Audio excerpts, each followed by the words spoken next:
इस एपिसोड के शुरुआत में हमें उन बंदों को दिखाया जाता है जो कि एमसी की टीम के विपरीत दिशा में डेरा डालकर बैठे हुए थे। उनकी टीम का लीडर शराब पीता हुआ कहता है, ये बहुत अच्छा है। सामने बैठा बंदा पूछता है, वैसे आपको कब लगता है कि टांग क्लेन शहद को इकट्ठा करने के लिए कब जाएगा? उनका लीडर कहता है, ये बताना मुश्किल है। 3 दिन पहले वे जगह जगह घूम रहे थे, लेकिन अब चीजें शांत हो गई। परंतु हो सकता है कि वे जल्द ही कोई कदम उठाएंगे। तुम क्या सोचते हो? वह भी कहता है, हाँ, हो सकता है। फिर लीडर कहता है, क्या तुम वास्तव में सही हो? मधुमक्खियों के द्वारा पैसे आ सकते हैं। वो बंदा कहता है, मधुमक्खियों का शहद निकालने के बाद जो मोम बचेगा उसकी मोमबत्तियों की डिमांड इंपीरियल फैमिली में बहुत है, जिससे हम अमीर हो जाएंगे। और वे अदफल हो जाते हैं तो हम टांग क्लेन को मिटा देंगे। फिर साइड में बैठा बंदा कहता है, मुरीम के 3 फूलों में से एक वो ही है ना? हम उस पर नजर रखेंगे और उसे मारेंगे नहीं। तुम क्या सोचते हो? उनका लीडर भी कहता है, ये कोई बुरा विचार नहीं है। फिर वो बंदा कहता है, कौन जानता है कि हम में से एक टांग क्लेन के दामाद को समाप्त कर दे। फिर अचानक उन्हें एक गंध आने लगती है। वो सोचते हैं, वास्तव में क्या ये जहरीले फूल है? पर मैं शर्त लगाता हूँ कि जहरीले फूलों की नेचुरल सुगंध इस तरह की नहीं हो सकती। फिर लीडर और कमांडर को कुछ आवाज आने लग जाती है और वे पीछे मुड़कर देखते हैं तो उनके सामने मधुमक्खियों का पूरा बवंडर था, जिसे देखकर वो पूरी तरह से चौंक जाते हैं और वहां से भागने लग जाते हैं। फिर वह सभी मधुमक्खियां उन सभी को काटने लग जाती है। फिर हमें एक कंटेनर में उन फूलों की पत्तियों और कुछ रोंदे हुए फलों को दिखाया जाता है, जिनकी वजह से वह मधुमक्खियां आई थी, जिसे देखकर हवांग कहती है, इसने काम किया। पीछे वो कमांडर कहता है, वह सब एक ही दिशा में जा रही है। फिर हवांग कहती है, सोरियों, मुझे यकीन नहीं था कि मधुमक्खियों को फूलों की सुगंध इतना उग्र कर देगी। फिर एम्प्टी भी कहता है, वो इसलिए क्योंकि मैंने मधुमक्खियों को पूर्ण पैमाने पर हमला करने का आदेश दिया है। इसे सुनकर हवांग कहती है, एक पूर्ण पैमाना? तुमने सभी फूलों और फलों को कुचला और उन्हें एक साथ मिलाकर जमीन पर बिखेर दिया। खैर, ये सुगंध हमले के आदेश को बताने के लिए होती है क्या?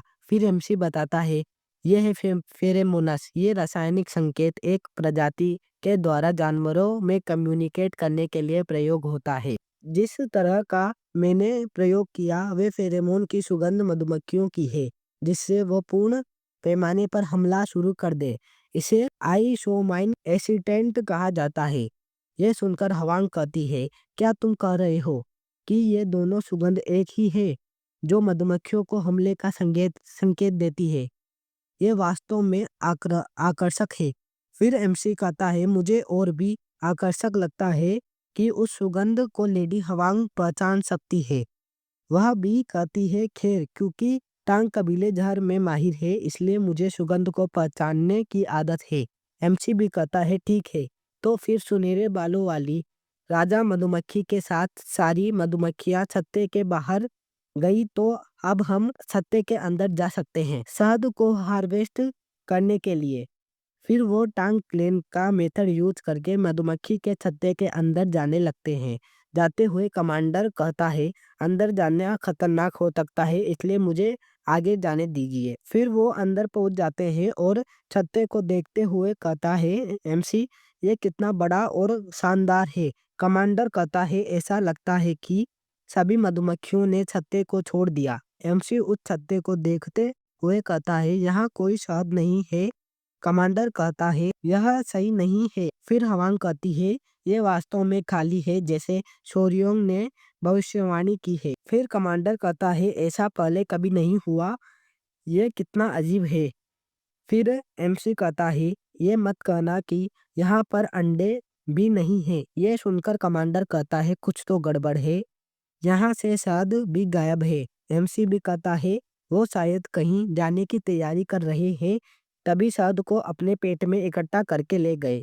हावांग कहती है, ये बात समझ में आती है। फिर एमसी छत्ते को देखते हुए कहता है, ये अभी अंडे नहीं देते हैं क्योंकि अभी ये लार्वा को पालने की क्षमता में नहीं है। फिर एमसी किसी चीज को देखकर चौंक जाता है क्योंकि गाइज एमसी को छत्ते के अंदर वही रानी मधुमक्खी दिख चुकी थी।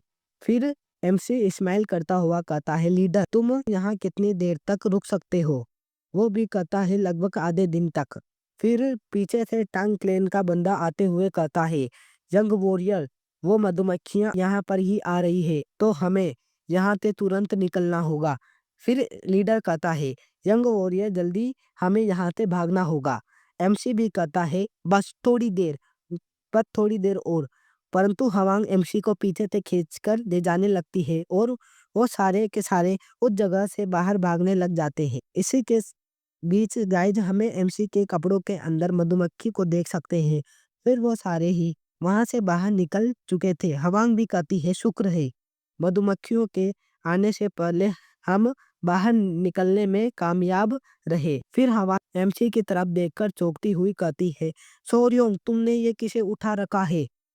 एमसी कहता है, ये सुनहरों बालों वाली रानी मधुमक्खी है। क्योंकि कोई शहद नहीं है इसलिए मैंने वह लाया जो इसे बना सकता है। जिसे देखकर हवांग कहती है, सोरियोंग अब मुझे ये मत बताना ये वही है? लीडर भी कहता है, हाँ ये वही है रानी मधुमक्खी।